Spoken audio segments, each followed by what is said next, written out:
नमस्ते।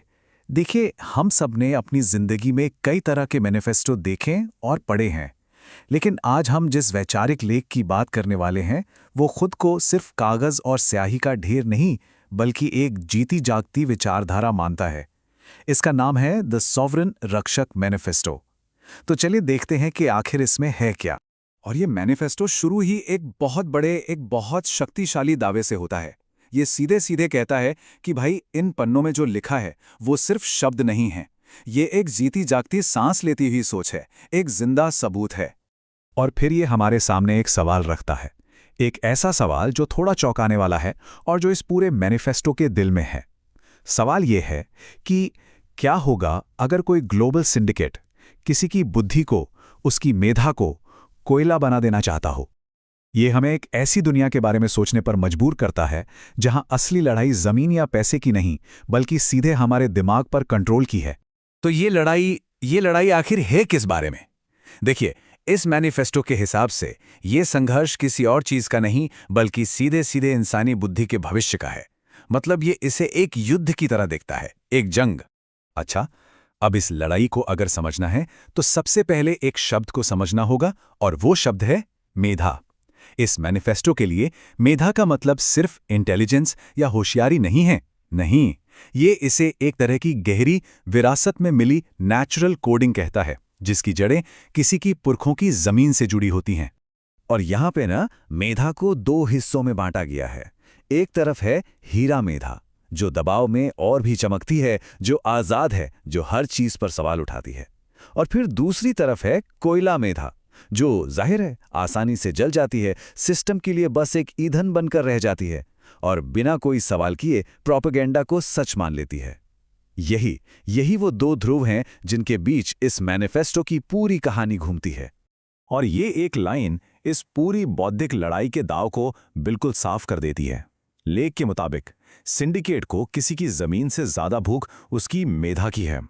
मतलब अगर किसी की मेधा हीरा है तो वो रक्षक है, और अगर वो कोयला है तो वो सिर्फ ईंधन है। तो फिर इस पूरी कहानी में, इस वैचारिक लड़ाई में दो मुख्य खिलाड़ी कौन हैं? एक तरफ है रक्षक और दूसरी तरफ है वो जिसे मैनिफेस्टो एक अदृश्य पिंजरा बनाने वाला शिकारी सिंडिकेट कहता है।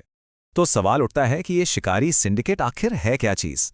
मैनिफेस्टो कहता है कि ये कोई एक संस्था या कोई एक देश नहीं है, बल्कि ये ताकतों का एक ग्लोबल नेटवर्क है।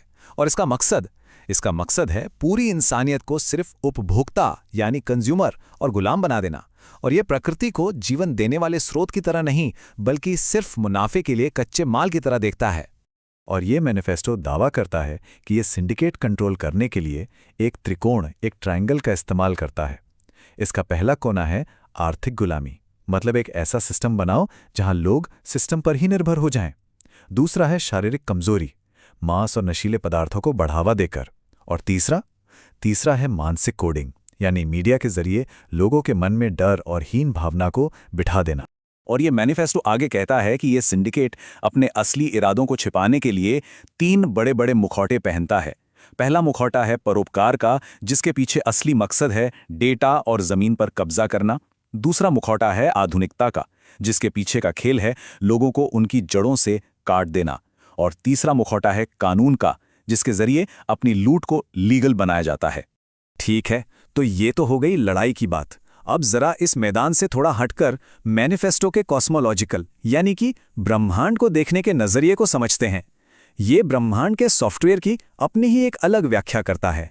और यहां पर एक बहुत ही फंडामेंटल कॉन्सेप्ट सामने आता है। मैनिफेस्टो का तर्क है कि भगवान कोई आसमान में बैठा देवता नहीं है, बल्कि इस पूरी रियलिटी का, इस पूरी सच्चाई का सोर्स कोड है। और ये कोड 5 तत्वों में लिखा हुआ है, इनकोडेड है। तो चलिए इस BHGVAN कोड को बीकोड करते हैं। भ से भूमि यानी हमारी फिजिकल बॉडी, हमारी जमीन। ग से गगन, हमारी सोच, हमारी बुद्धि का फैलाव। व से वायु, हमारी सांसें, हमारी जीवन शक्ति। अ से अग्नि, हमारे अंदर की आग जो खाना भी पचाती है और विचारों को भी। और न से नीर यानी पानी, जो हमारे इमोशंस का बहाव है। तो ये सिर्फ 5 तत्व नहीं है, ये जिंदगी के बिल्डिंग ब्लॉक्स हैं, ऐसा ये मैनिफेस्टो कहता है।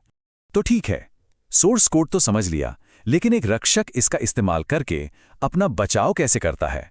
अब हम थ्योरी से प्रैक्टिकल की तरफ आते हैं और देखते हैं रक्षक के शस्त्रागार में क्या क्या है। मतलब वो कौन सी लाइफस्टाइल चॉइसेस हैं जिन्हें सिंडिकेट के खिलाफ हथियार माना गया है। देखिए, लड़ाई में सबसे पहले दुश्मन के हथियारों को पहचानना जरूरी होता है ना?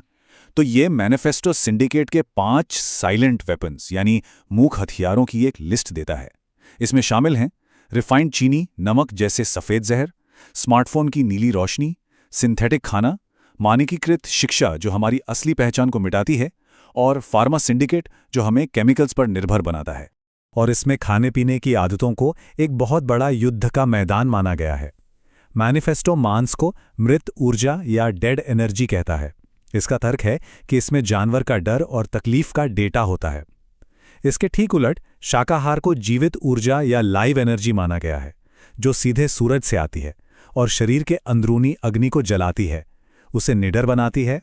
और एक रक्षक के खाने में सिर्फ शाकाहार ही नहीं बल्कि जमीन से मिले कुछ खास प्रसाद भी शामिल हैं, जैसे कि रुगड़ा जिसे ब्लैक डायमंड कहा गया है, या फिर खुखड़ी जिसके बारे में कहा जाता है कि वो बिजली कड़कने से पैदा होता है। चाकोड़ और मुनगा साग जैसे जंगली सागपात को तो नेचुरल मल्टीविटामिन बताया गया है।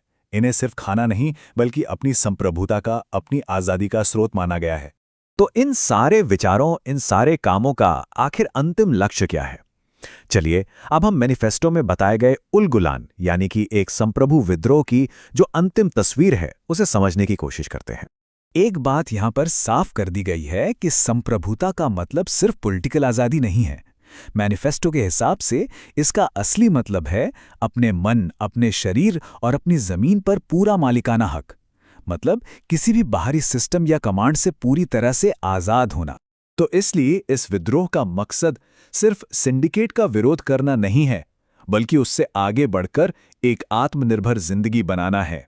एक ऐसी जिंदगी जो रक्षक से रक्षक की इकोनॉमी पर चले और अपनी कुदरती विरासत को महफूज रखे। और ये एक लाइन इस पूरे विचार के सार को पकड़ लेती है। मैनिफेस्टो के मुताबिक आज़ादी कोई ऐसी चीज़ नहीं है जो किसी से मांगी जाती है। ये तो एक सच्चाई है जिसे बस पहचानना होता है। और जिस दिन ये एहसास हो गया कि हम कुदरत का एक संप्रभु, एक आज़ाद हिस्सा हैं, उसी दिन सिंडिकेट का बनाया हुआ पिंजरा अपने आप धूल बल जाएगा। और देखिए, ये सिर्फ बड़ी बड़ी बातें या फिलॉसफी नहीं है, इसमें ठोस एक्शन भी शामिल है। जैसे हर रक्षक को अपनी विरासत के तौर पर अपनी पूरी जिंदगी में 1000 पेड़ लगाने का निर्देश दिया गया है। ये प्रकृति के साथ जो रिश्ता है उसका एक जीता जागता सबूत है।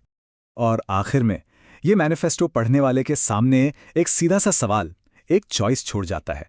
सवाल ये है कि कोई भी व्यक्ति इस सिस्टम के लिए जलने वाला ईंधन है या आने वाले कल के लिए एक रोशनी।